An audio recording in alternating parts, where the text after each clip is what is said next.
Okay, the question now is how to detect and characterize nuclei. Yeah, how to characterize sizes and distances, for example.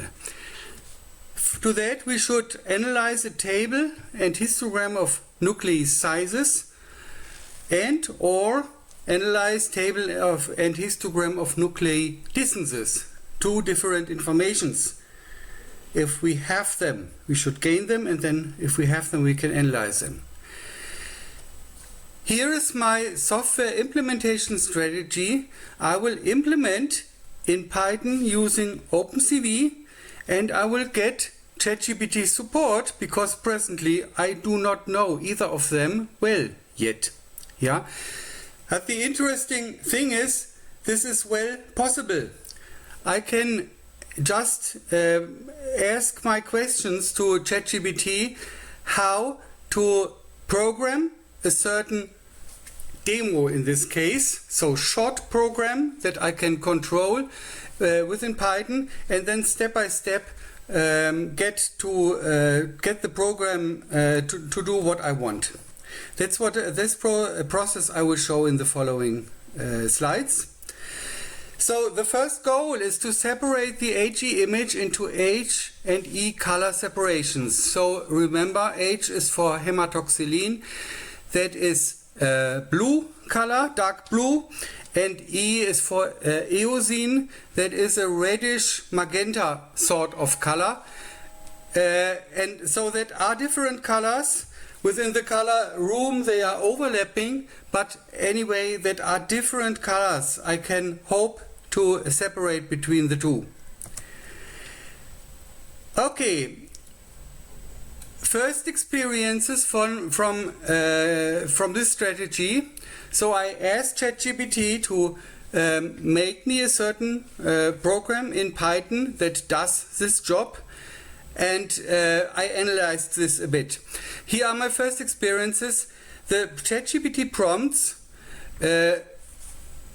for short and specific demos, yeah, generally work quite well, yeah, including buttons, file handling, input boxes, images, but the whole program should be short and to the point. So make a demo with one button and a small number of controls where you can enter some numbers, and it will work eventually because you can easily control if it works, yeah.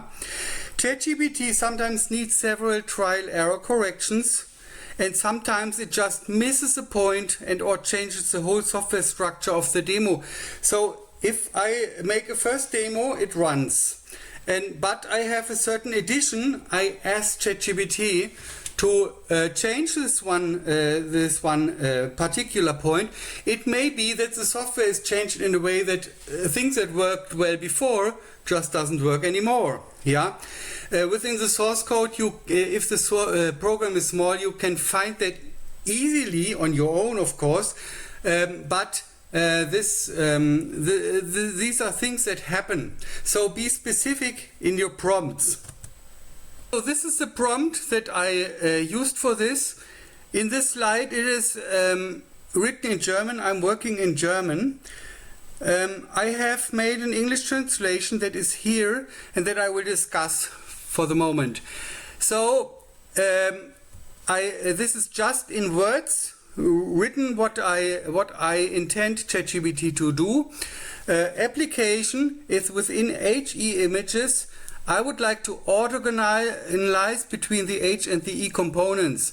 That means the color space is a vector space. So you have RGB values for three-dimensional vectors, so to say.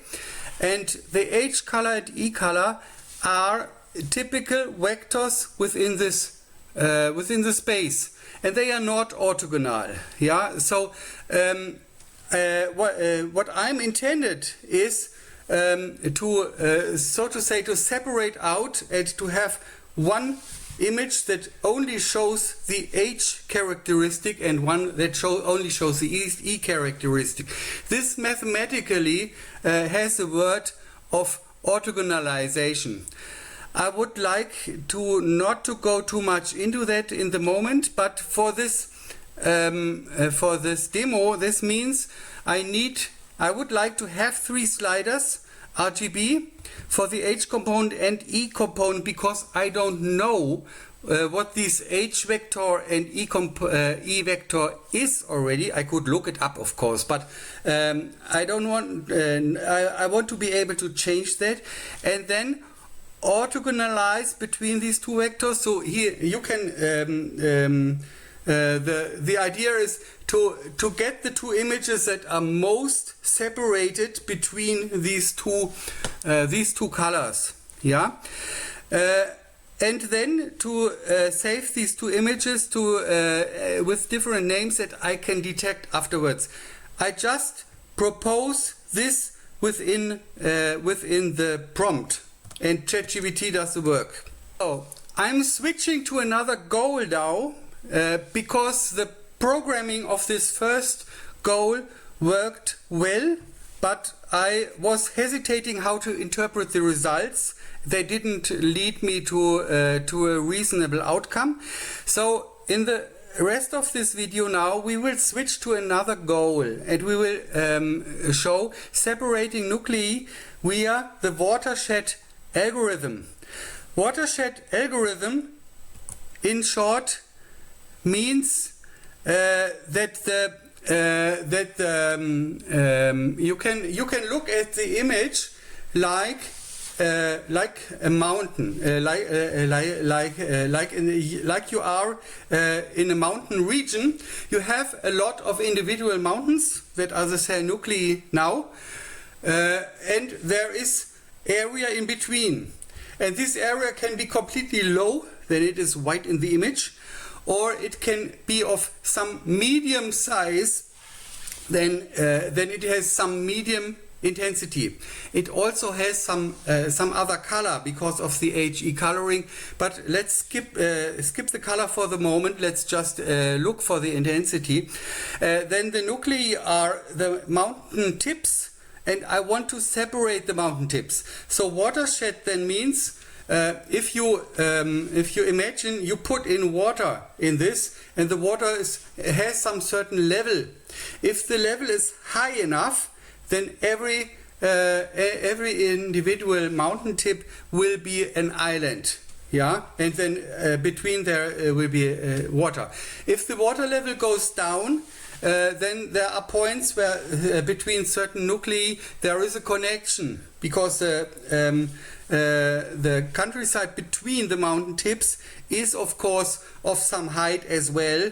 It's only lower than the mountain tips. So the level of the water can separate out these nuclei, but if they are not of the same height, the separation is not of the same low level, so to say, of course there will be some ambiguities, which is the case, as you will see soon here.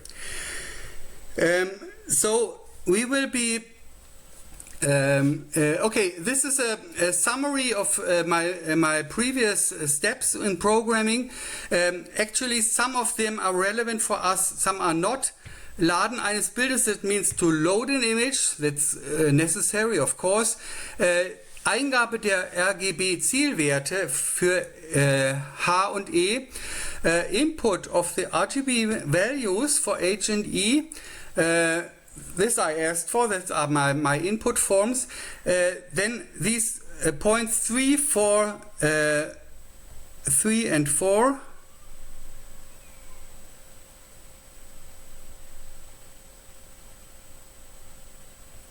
Now we shall not skip them. So there are further steps here. I'm using the watershed-based segmenting here. And I use a preview. Vorschau means preview, to be able to adjust my numbers until I'm satisfied with them. And then if I'm satisfied, I will save all the results. So actually, this is a half automatic procedure, basically intended to for me to adjust the numbers. Yeah, so I can play with the watershed algorithm and play with some numbers until I'm satisfied with the results, and only then save. Yeah, so this was all implemented. The whole process again is that ChatGPT did the programming in Python.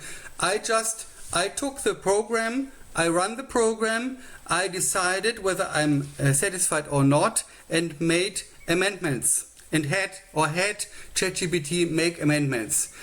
So I did not do any programming myself. Everything was done with prompts. That is a funny thing, and actually new for me as well to program in this manner. So some comments on the code that I got. So code can be copied to transfer it, for example, into Visual Studio Code. That's where I worked. Very Spartanic surrounding.